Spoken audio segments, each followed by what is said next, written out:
In this video, I will show you how to put together an amortization schedule which you can use to help answer the questions that are in the rest of this project.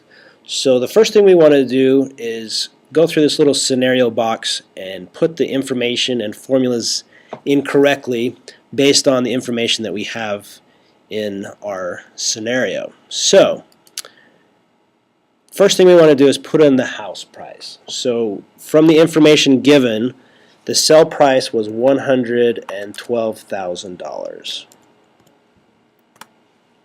And if you want, you can go ahead and change that format so it is currency, so it's money. Alright, the down payment in the scenario says 10%. So I'm going to put a little formula in here. So I'm going to put equals, and I'm going to click on the home sell price, and then I'm going to times that by 0.10, which represents 10%. And so I can see that as this loads, it's being a little slow. There we go. I can see that the down payment is going to be $11,200.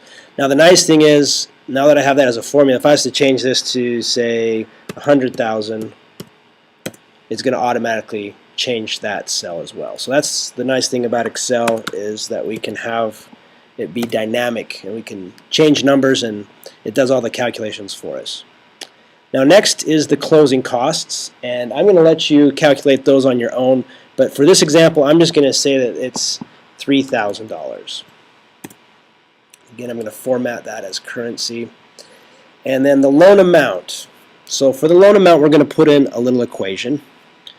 I'm going to say equals, and here's how the loan amount would work. I'm going to take the sell price, I'm going to subtract off the down payment, and then I'm going to add on the closing costs. And then I hit enter, and we see that the loan amount will be for about $103,800. For the APR, that's the interest rates.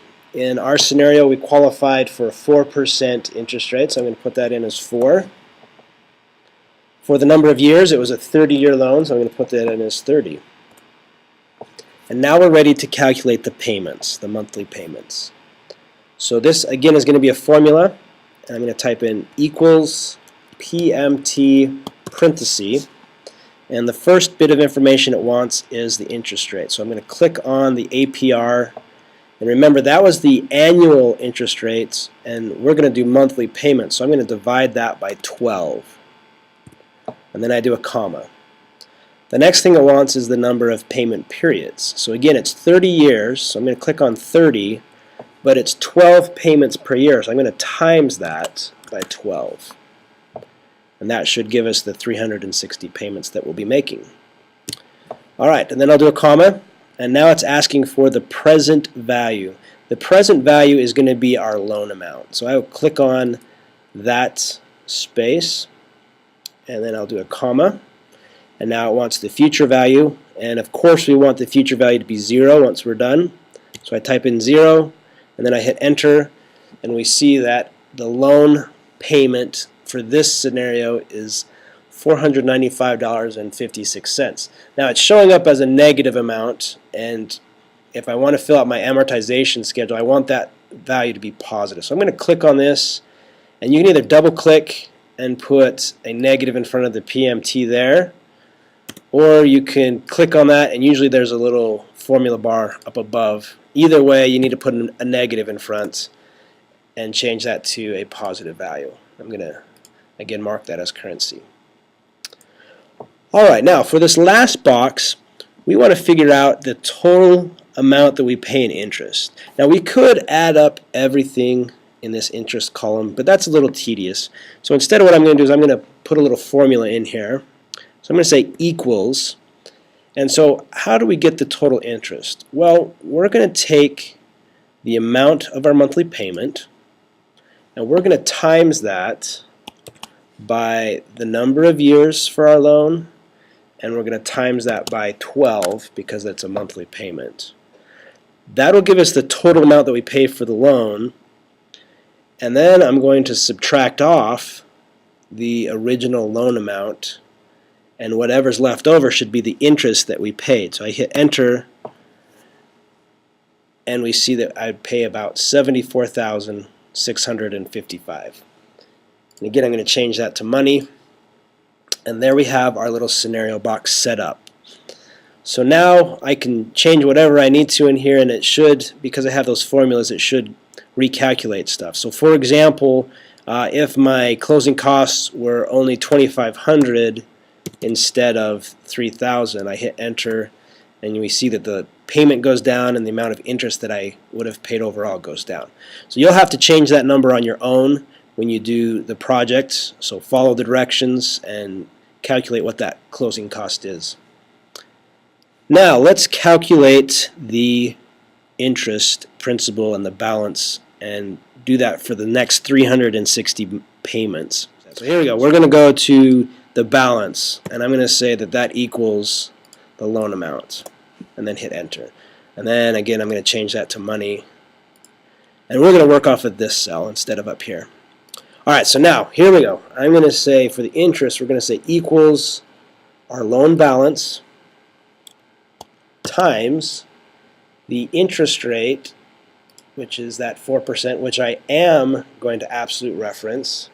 So if you'll push the F4 key, and then I hit enter. And that was too much. What did I forget? I forgot to divide it by 12. There we go. Now that's more like it. Okay, now the principal, change that to money. The principal is going to equal our payments. So I click on the monthly payment. Again, I'm going to absolute reference this by pushing F4. And then I'm going to subtract off the amount that goes towards interest, and the amount that's left should be the amount that goes towards principal. And then to find the balance at the end of that month, I'm going to say this equals our previous balance minus our principal, and hit enter. And so I see after that first payment I still owe $103,151.16. And I'm going to go ahead and change that so it is formatted as money. And then if I highlight these three cells and double click, it should copy that all down. So as I scroll down to the bottom, when we get to month 360, we should see that that is at 0. So we see that after 360 months, our loan is indeed at 0.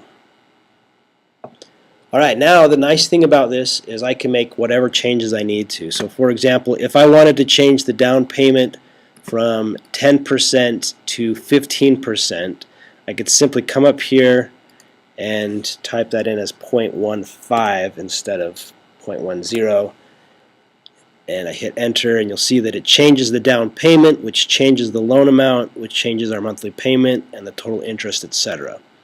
I could also change the interest rate to say 5%, changes our monthly payment and our total interest. I could also change the term of the loan from 30 years to 15 years, and you see that the monthly payment goes up, the total interest goes down, etc. So now if you've got this all set up correctly, it should be dynamic, and you should be able to use it to answer the questions that are in the project.